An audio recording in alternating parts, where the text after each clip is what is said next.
The little boy was lying in bed playing his Game Boy when he heard something coming up the stairs. Step, step, step. The boy hid under his covers. Step, step. The boy held his breath. The steps came right into his room. Step, step, step. The covers got yanked away, and his mom took away his Game Boy because he's not supposed to be playing Game Boy in bed at night. No Game Boy. Nothing scarier than that.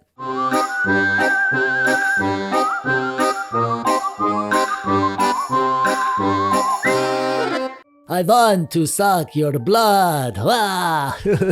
No, I'm just kidding. I'm not actually a Dracula. It's me, TechDweeb. Sorry if I scared you there. And it's almost Halloween, my favorite spooky holiday. The only spooky holiday, really. Unless you're scared of Santa, which I am. But that's a different kind of spooky. The kind of spooky I discuss with my therapist. Not the kind of spooky that I get excited about and decorate my house with pumpkins and wear orange and black and make YouTube videos about the best spooky games to play on Halloween.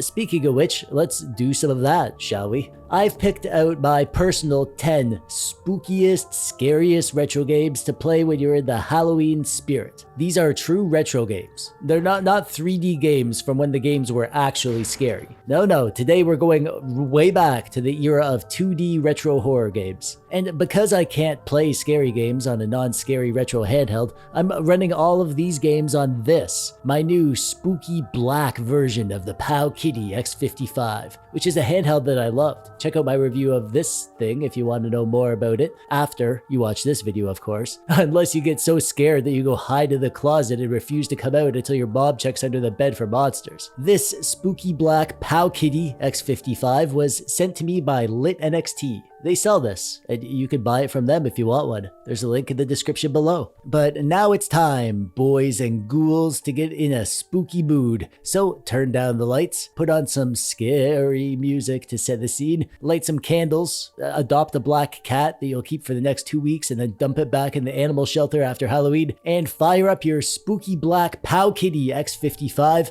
and let's get into some creepy old retro games.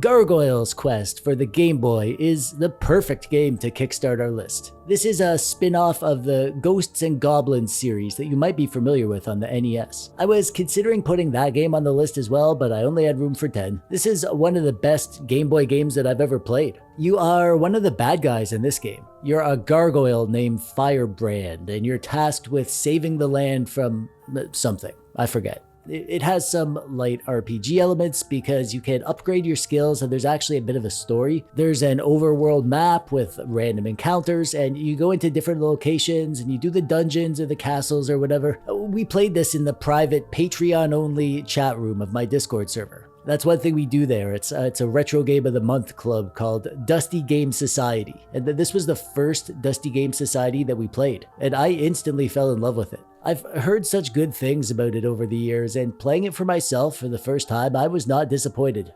Just know that it's a freaking hard game, man. Make use of those save states, otherwise you're gonna die a lot, and probably throw your spooky black Pow Kitty X55 out the window, which isn't cool. Anger issues are not the good kind of scary. Next up, we're going way back to the year I was born, 1982. This is Haunted House on Atari. It's an early attempt at a sort of spooky game.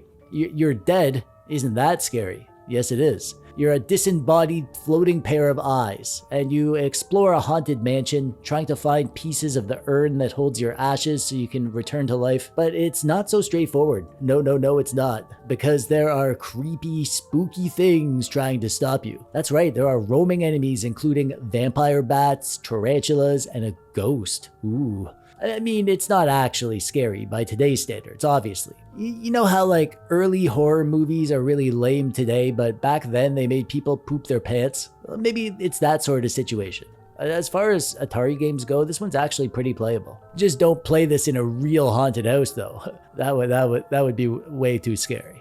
And now I'd like to invite you to another haunted house, the one in Uninvited. This is the current Dusty Game Society game of the month. We're playing this because it's a spooky retro game for October. Of all the games on this list, I think Uninvited is the closest one to an actually scary game. I've been playing this on my Retroid Pocket 2S before bed, and I won't say that it genuinely scared me, but it did give me creepy vibes. You have a first-person perspective view in the top left. On the right is your notes and inventory, and on the bottom you have all the actions that you can perform and also the descriptive text. It's a decent story with lots of mystery. You're driving somewhere with your little sister and you end up smashing your car and knocking yourself unconscious, and when you wake up your sister is gone. Uh-oh, did she go into that spooky mansion to look for help? And oh no, is that spooky mansion full of undead stuff and something about an evil wizard?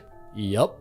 This next game is one that I came across while looking for hidden gems on the Sega Genesis for a future video, and as soon as I figured out what it was, I knew it had to be in this video too. It's called Haunting, and it's such a fun and interesting game. You play as Polterguy, this punk teenager who was killed by a defective skateboard made by a business guy, and now you're a ghost with one goal: haunting the bad business guy's home and scaring the ever-loving stuff out of him and his family. You gotta scare each of the family members right out of the house, and you do that by possessing objects around the house by jumping into them and controlling them. It's sort of a puzzle game. You gotta figure out the stuff you're gonna do, the items that you're gonna possess, and try to time it so that you scare the person. The theme of the game is great, and the whole package sells it. It feels straight out of a 1980s comic book or something. Just such a neat idea. It's not really a gameplay style that's been done before, which is surprising because it works so well here.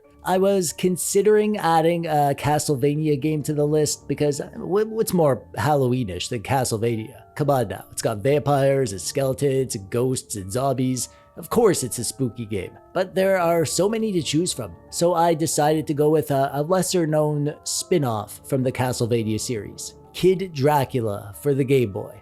I found this while I was hidden gem hunting, and yeah, that's right, this is a Castlevania game, but in this game you play as a young Dracula. In the game, Garamoth, who I guess is one of the bosses from Castlevania, has returned, and it's up to Kid Dracula to stop him. It's a bit of a simpler feeling game, a bit more silly, but it's got the same feeling of a traditional Castlevania game. The tight mechanics and the solid platforming action. At the start, you can throw fireballs and transform into a bat. And then as you progress, you get heirlooms from your father and gain more abilities and become more powerful, mixing up the gameplay in that classic Castlevania formula. I haven't got very far. I'm only a level or two in, but I intend to play more of this one, if not play through the game. I hear it's short, so that's a good thing. I love the simple, cartoony art style and the spooky music too. If I were to say to you, what is the quintessential cult classic campy horror flick retro game? What would you say? In my mind, there's only one answer. Zombies Ate My Neighbors. Just look at that main dude. He's wearing 3D glasses as if he's trapped in a classic scary movie.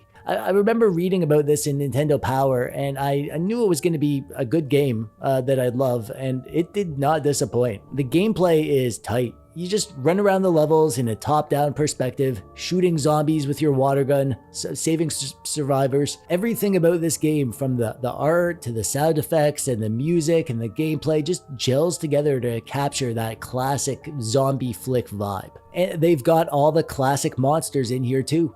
Zombies, aliens, vampires, werewolves, monsters. Everything you could want from a spooky game for Halloween. The best part about this game is the multiplayer. You can play 2-player co-op, and it's a blast to play with a buddy, or your mom if you don't have a buddy. And you could laugh together every time she says, "Ew," every time the screen gets splattered with zombie guts.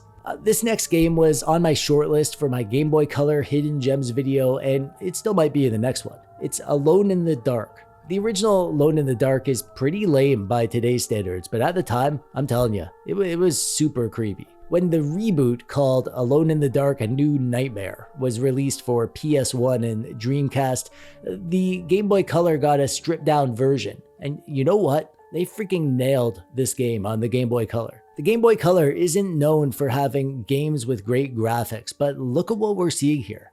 Pre-rendered backgrounds and an animated protagonist, sort of the classic Resident Evil style of game here. And I think this is one of, if not the best looking games on the Game Boy Color. It's not going to genuinely scare you like the games of today, but it has a great creepy vibe, and the puzzles and the game are solid. And it's also just a fascinating piece of the history of spooky games. Definitely the most genuinely scary game on the Game Boy Color, which is just impressive on its own. The next spooky game that I've chosen for you is Nosferatu on the Super Nintendo. It might seem like a standard platformer, but the theme and the art and the gameplay twists give this one a genuinely creepy vibe. You're a dude and you go to the vampire Nosferatu's house, castle, so you could save your girlfriend from his evil clutches with the intention to suck her blood. Why doesn't he just suck her blood and be done with it? Because shut up, that's why. The gameplay is very similar to the classic Prince of Persia. It's a slower paced platformer where you have to be deliberate with your movement and your jumping. You can use special moves and combos in the combat, and you go through the castle fighting monsters and zombies and gargoyles and ghosts, and of course Nosferatu himself. It's the general vibe that makes this a fun, spooky game to play at Halloween. The music and especially the art. Just look how good the pixel art is in these backgrounds. It's kind of drab and gloomy. It's just such a classic horror theme. A hero fighting monsters on his way through a spooky castle. The perfect formula for a spine-chilling game.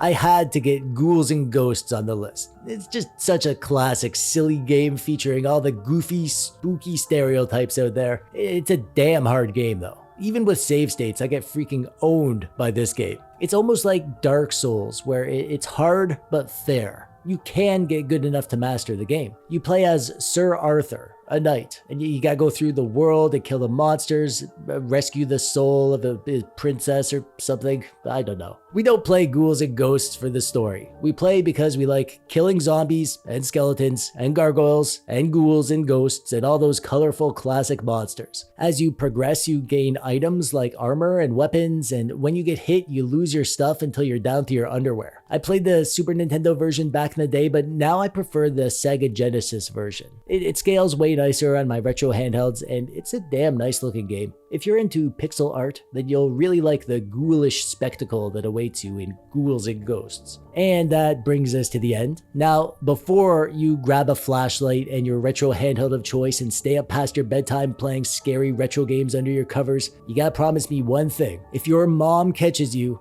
don't you dare say it was me who put you up to that. I don't need your mom knocking on my door demanding to pick a bone with me. Not any more than she usually does. And don't forget that if you want a spooky black Pow Kitty X55 to play these on, you can't have mine, but you can get your own from Lit NXT, link below. Let me know what you think of my choices, if you have any other spooky retro games of your own to suggest, and more importantly, what are you dressing up as this Halloween? Here's a photo of me when I was a kid, dressed as a robot. I wonder if I should remake this costume.